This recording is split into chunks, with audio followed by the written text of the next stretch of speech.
Live from WTVO Rockford and your home team.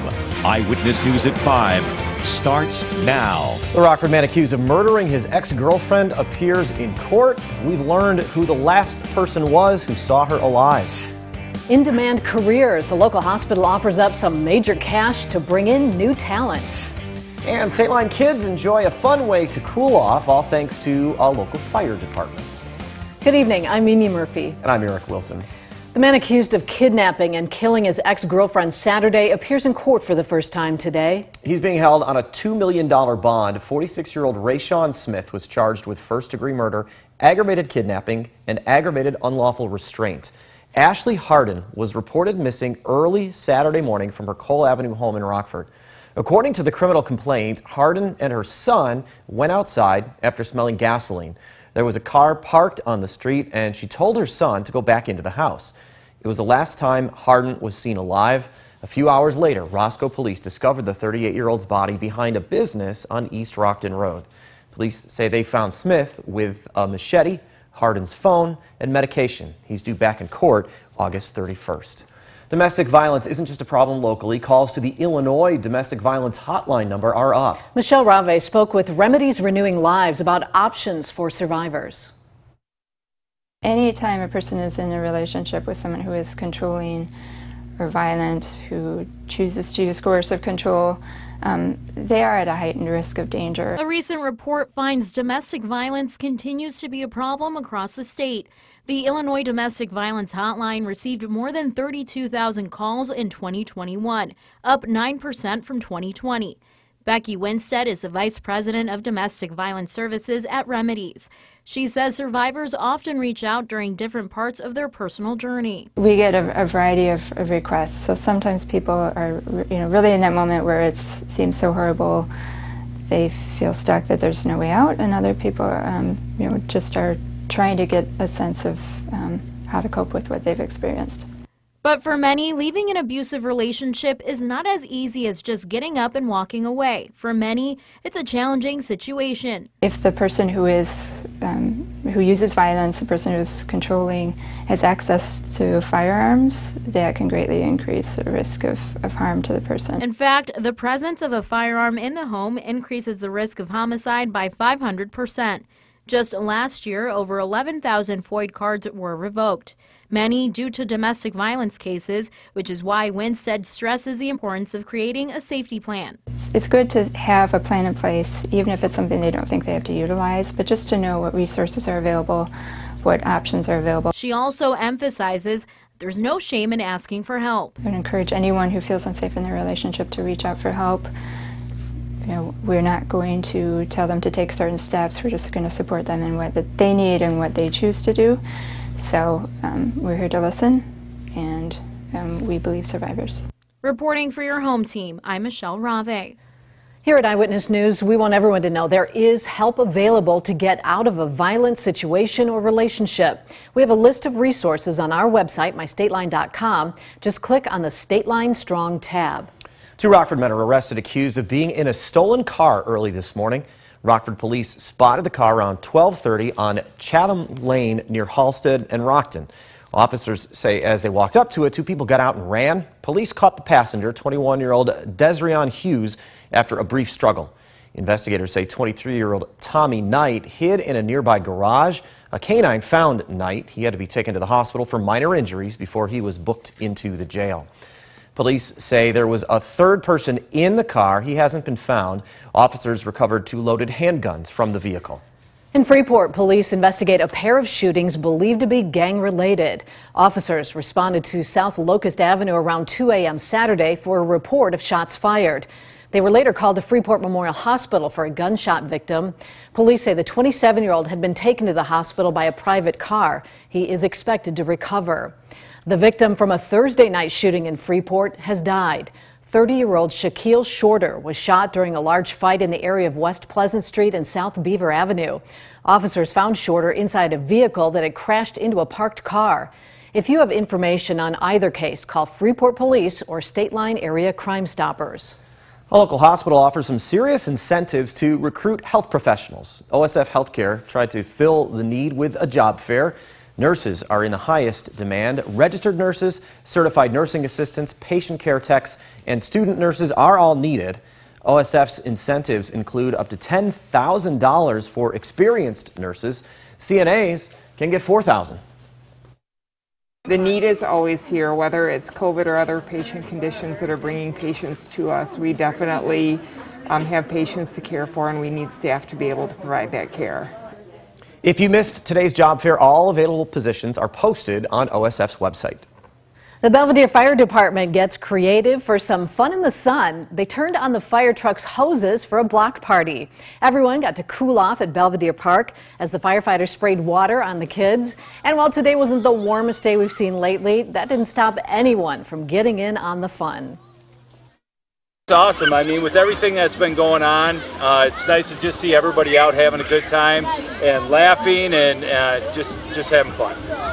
Belvidere police were also on hand to give out ice cream sandwiches. Illinois recreational marijuana sales reach a record-breaking number. Dispensaries sold more than $1.5 billion of cannabis in the 2022 fiscal year. The state received $445 million in tax revenue. That's a 50% jump from 2021. Illinois' adult use cannabis law puts 25% of tax revenue from cannabis sales towards supporting communities that are economically distressed, experience high rates of violence, and have been disproportionately impacted by drug criminalization.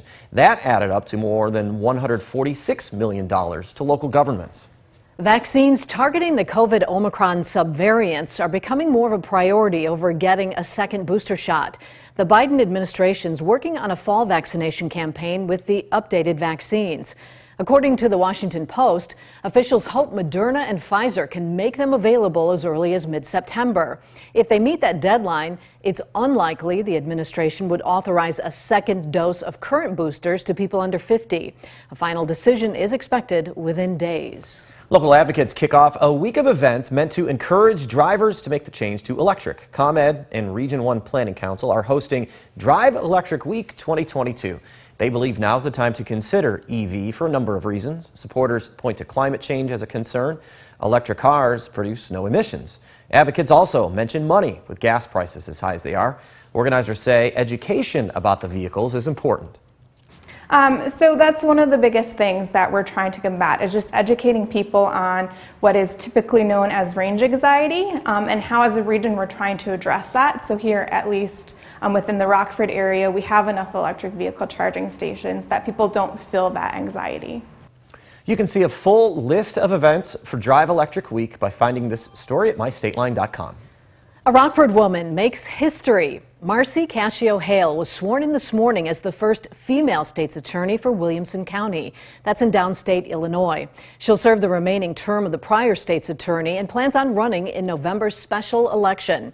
Cascio-Hale is a graduate of Guilford High School. She also attended NIU. Now, your first warned weather forecast from Chief Meteorologist Candace King. Well, we have had a little more cloud cover kind of build in over the last couple of hours as we take a live look with our Supply Corps camera here over downtown Rockford, brought to us by Window World. Started off with plenty of sunshine, some of those fair weather cumulus clouds kind of popping up, and then some higher level clouds associated with a few showers to the south and to the west of us. But I'll tell you what, those temperatures sure comfortable, right? As we've made it into the mid and upper 70s. We're at 77 right now in Rockford, 76 in Freeport, 74 in Monroe, 75 currently in Janesville. Not a lot of heat or humidity out there. Our heat index temperature in a couple of spots up just a little bit compared to the actual air temperature, but we know here late July it could be a lot worse. High pressure over the Great Lakes allowing us to stay relatively quiet. Cold front that came through yesterday has now passed and continues to stay well to our south.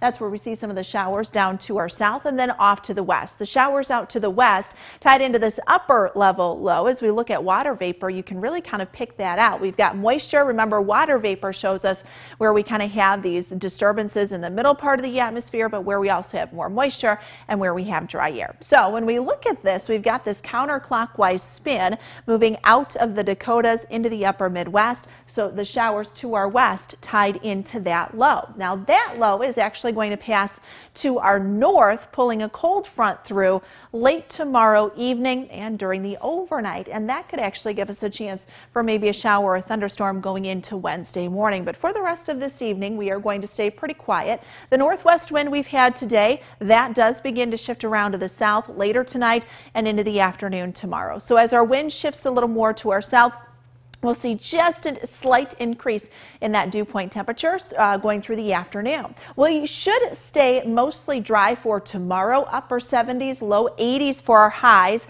as the winds continue from the southwest. But cloud cover will also increase. Here comes that cold front. Look at our temperatures going into early Wednesday. Pretty mild in the upper 60s for us because you've got the combination of the clouds and that southwesterly wind. But as that cold front begins to work in, it will help fire off some showers and a couple of thunderstorms. We'll have to watch just kind of how much moisture we're able to pull up ahead of that. There could be some pockets of some heavier rainfall going into Wednesday. Just kind of depends on when that cold front comes in and the amount of moisture we have. But by the afternoon, the front will be passing to the northwest. There is still some residual moisture, so little on the muggier end as temperatures are in the lower 80s. Northwest winds will stay with us. We've got another cold front then that comes in Thursday, and that'll pull down even a cooler air mass. Pattern we've got going on here this week, that low pressure system up to the north stays to our north, but kind of keeps those stronger winds flowing in the jet stream here for these next couple of days. So each little kind of notch or increase in that wind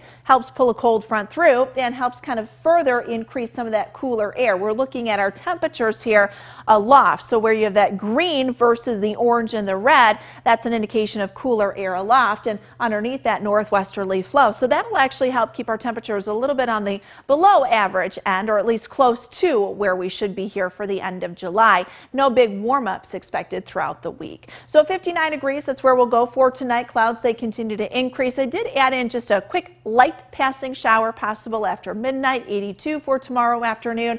Partly to mostly cloudy, and then we hold on to that storm chance late. We'll keep it in the low 80s for Wednesday, near 80 degrees on Thursday. Again, heating of the day, may pop a shower or two for the afternoon. Upper 70s on Friday, and guys, the weekend looks pretty nice with high pressure moving back in. Open the windows kind of night later this week. We do see the temperatures, though, begin to climb once we get into the beginning of August. Now sports with sports director Scott Lever. Not much can stop former Rockford Lutheran standout James Robinson from doing his thing on the football field. Not even a torn Achilles. He suffered the injury in December last season with the Jacksonville Jaguars. But look at this. Today he was on the field for their first training camp workout in Florida. And worked out alone on the side of the field with a team trainer. He wasn't involved in the team and position drills. The hope is he will be able to do that by mid-August. Jaguars coach Doug Peterson is upbeat about Robinson's progress. James is doing extremely well. He's going to be out here and over here. We're just going to, still take it slow with him and make sure he's 100% or better. Glad to see that. Well, the Bears will report to Hallis Hall tomorrow, and a new offensive lineman will be joining them. They have signed free agent guard Michael Schofield. He most recently was with the Chargers. He's 31 years old. He started 81 NFL games. He is expected to start at guard for the Bears. Now, Schofield is married to Blackhawks development coach Kendall Coyne Schofield. The other big news regarding the Bears today concerns Soldier Field. Chicago Mayor Lori Lightfoot and her people have unveiled 3 proposals for renovations on the stadium to try to keep the Bears from leaving for Arlington Heights. One proposal calls for the stadium to be fully enclosed with a roof. Another calls for a roof, but for portions of the upper end zones to remain open. A third proposal calls for the stadium to be transformed into a multi-use facility that could also host soccer games. Might be a moot point, though, because the Bears indicated earlier this year when they purchased land in Arlington Heights that their intention is to build a new stadium there. Still, Lightfoot is hopeful they will stay in Chicago. In Green Bay, Packers shareholders gathered at Lambeau Field for their annual meeting, and remarks from team president Mark Murphy. Murphy said Green Bay hopes to host the NFL draft in 2025 or 2027. He also said he expects Davante Adams to be inducted into the Packers Hall of Fame eventually. He would not comment on an ESPN report that Matt LaFleur and GM Brian Gutekunst have been given contract extensions, but Murphy did seem to indicate that that is the case. Candace will have a final weather check in a moment. But first, here's a look at what's to come on News Nation tonight. Tonight on Dan Abrams Live on News Nation. Steve Bannon found guilty on 2 contempt of Congress charges for intentionally defying the January 6th commission. It sure seemed like an open and shut case for prosecutors, but I'll be joined by Bannon's attorney to tell me why he thinks I'm wrong. That's tonight on Dan Abrams Live. That's all coming up on the cable and satellite stations you see here. You can head to newsnation.com. Candace is back now with a really nice forecast. It's so great to have the humidity levels drop. I mean, compared to where we could be. It was a big July. change, certainly Yes. right to where we could be, and certainly from Saturday. Saturday was pretty rough. Yeah, you know, we've had some pretty sticky days over the last couple of days, couple of weeks, but this week is looking nice. You may notice the humidity going up just a little bit here on the next couple of days, just as the wind kind of shifts back around to the southwest. Eventually, that'll lead to a couple of showers late tomorrow night and then into early Wednesday, but we should stay fairly quiet here for tonight. The First Warn Interactive Radar brought to us by Rockford Auto Glass and More. Temperatures in the upper 50s too, right around 60 degrees. We're up to 82 for tomorrow. Most of Tuesday looking dry, but we do bring back that chance for rain. We'll have to watch. Could be some heavier pockets of rainfall early Wednesday. Not expecting any severe weather with that. 83 as we dry out for Wednesday afternoon. We'll hang on to an isolated shower for Thursday afternoon, but again, percentage of that is going to be fairly low. Overnight lows later this week into the 50s as those highs in the upper 70s and lower 80s. Very nice. Thanks, Candace. And thank you for spending some of your time with us. Stay safe.